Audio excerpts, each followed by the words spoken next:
Hello YouTube and welcome to another preview. Yesterday, as I record this, the Bretonnian preview dropped.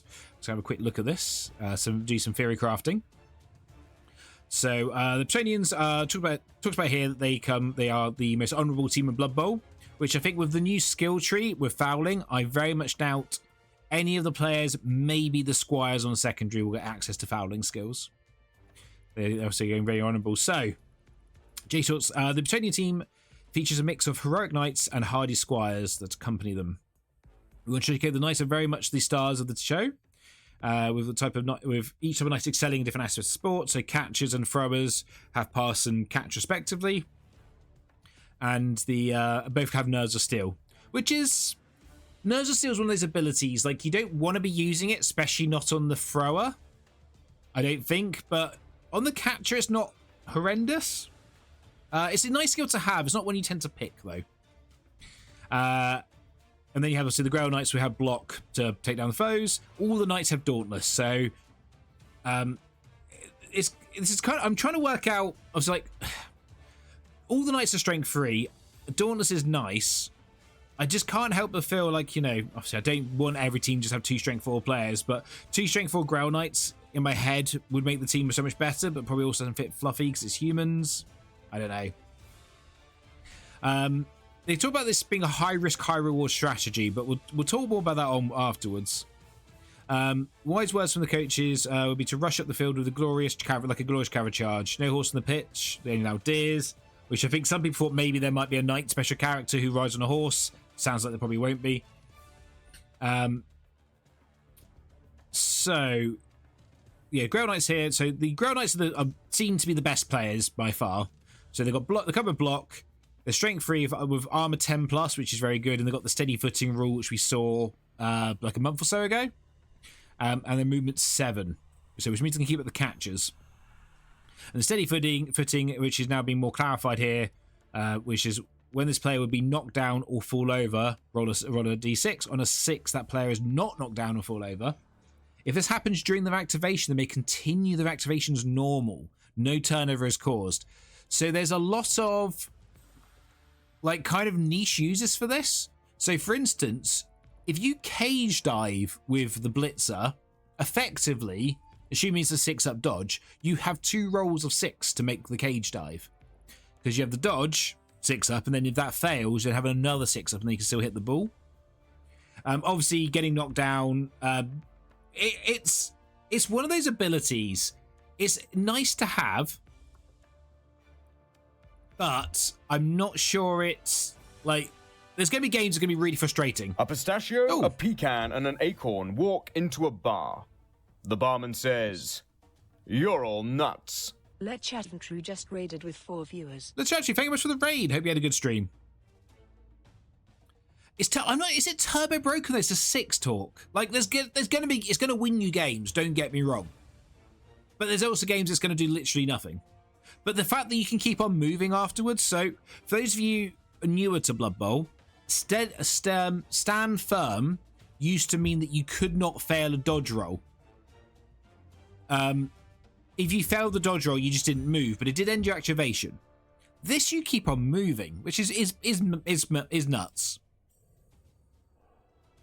Cage diving on 75% with dodge and steady footing. Yeah, if it's a 5+, yeah, I mean, you get the dodge skill on there as well. Yes, and defensive. Like, it's definitely going to win you games. I just don't know how much you rely on it. I'm not in the camp it's broken. I think it's more useful than broken. Going on there, the catchers and the throwers. The catchers are movement 7, which I guess means the throwers are movement 6. Passing 3+. I'd like to have seen 2+. Catchers can reroll fumbled catches. So I'm assuming that's how catch now reads. It's not reroll a catch attempt, it's reroll a fumbled catch. And nerves still means they obviously know tackle zones. The thrower can reroll passes. Yeah, we kind of got that. And then you got the Linos. So the thing I want to know about the Linos. So it says here the Linos have a similar stat line to human linemen. Movement 6, strength 3, agility 3+. As you expect. Now, the one I want to know is what their armor value is. If their armor 9+, I think they're really good. If their armor 8+, I'm not so sure about them. They come with wrestle, so wrestle's really good. Obviously, it does mean, like, unlike block, you're going to get less damaging hits, but it's less likely to turn over. And also a couple of wrestle linemen, well, all your linemen having wrestle, if you can get hits on the ball with them, that's really good. As someone has played quite a bit of gnomes, wrestle's not a bad skill. So that's kind of the all look of the team. So my worry is, I think they seem really good, but like all human teams, I think they're really good at lower TV. I think once you get to high TV, Bretonnians are just going to fall apart, is my gut feeling on it. I think, like, for NAF-wise, my gut feeling is you're going to have to take guard on both the blitzers. And unless the thrower and maybe catcher strength access, then obviously you probably put guard on them, although they don't have block or dodge, so they're probably going to need to take block or dodge. I don't know. I just feel... I feel like they're going to be a fun team to puzzle. I'm not convinced they are meta shifting.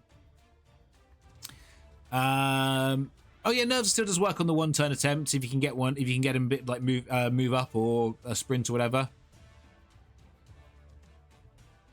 But yeah, so that's kind of the Bretonnians. They look fun. I'm really looking forward to playing them. I think they might be better in NAF than leagues, maybe, or I think they'll be very good at leagues to start with. The also that we've had previewed is, which I'm going to just do quickly. I need to add a new thing here. We've had all the star players. We've had 6 star players previewed, so it's going to bring those up now. So here we go. So here's the first one. Now there's some interesting bits on here. So first things first, the Slayer has a passing stat, which I'm pretty sure he did not have a passing stat in the old rules. He's gone down slightly in cost. Most of this, I think, is roughly the same. I've got to be honest, I've never used Grim Iron Jaw. I've never found him particularly useful. But the useful things to note here is we've got Hatred Big Guy. What could that mean? That could be Animosity. Maybe that's an offensive skill where they get bonuses fighting big guys. And he only plays for the World Edge Super League. So I think he used to also have... what's it? The generic one, the one where almost all humans get. So that's an interesting change off the bat.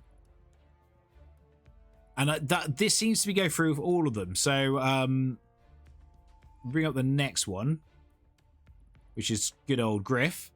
Griff, Old World Classic. So that's the one, Old World Classic. So Griff's had a little tweak. He's gone up in cost. This is exactly the same as it used to be. His now once per game is now a +1 to an agility test. Rather than... So this is better and worse in some ways. It's better because it's you can apply it after the dice roll. And it does basically make him like add 1+ for a dice roll.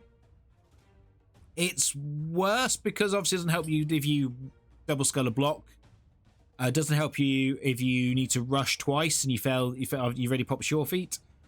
So it is better, it is worse, in my opinion. But Griff still looks like he's going to be very good in the new edition.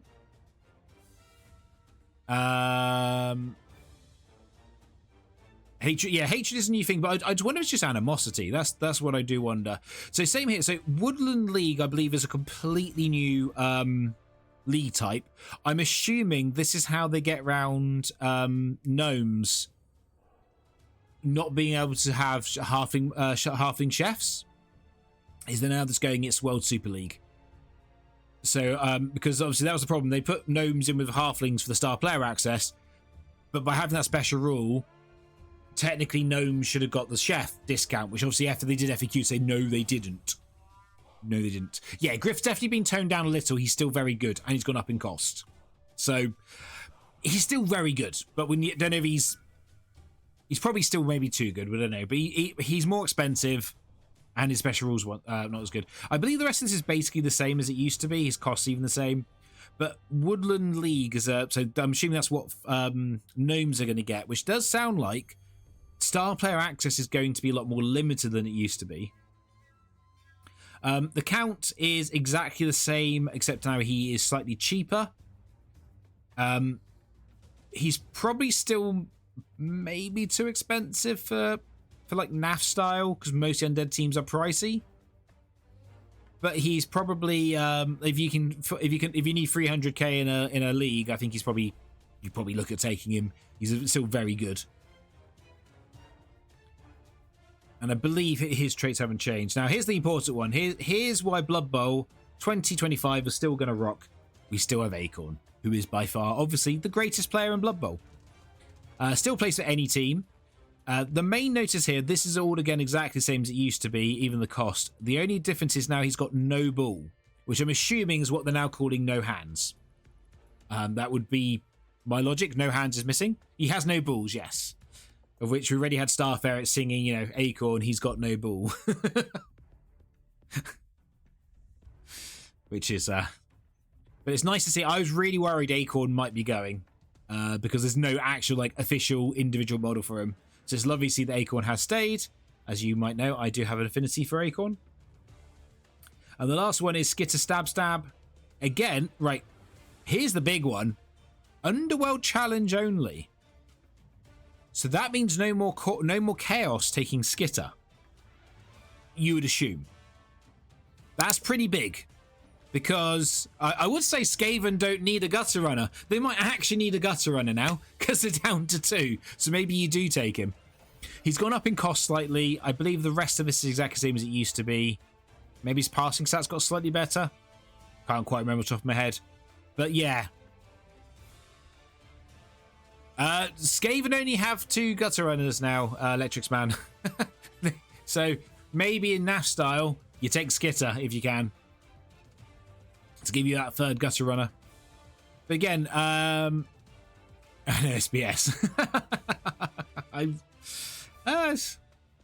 We'll see. We'll see how the meta pans out.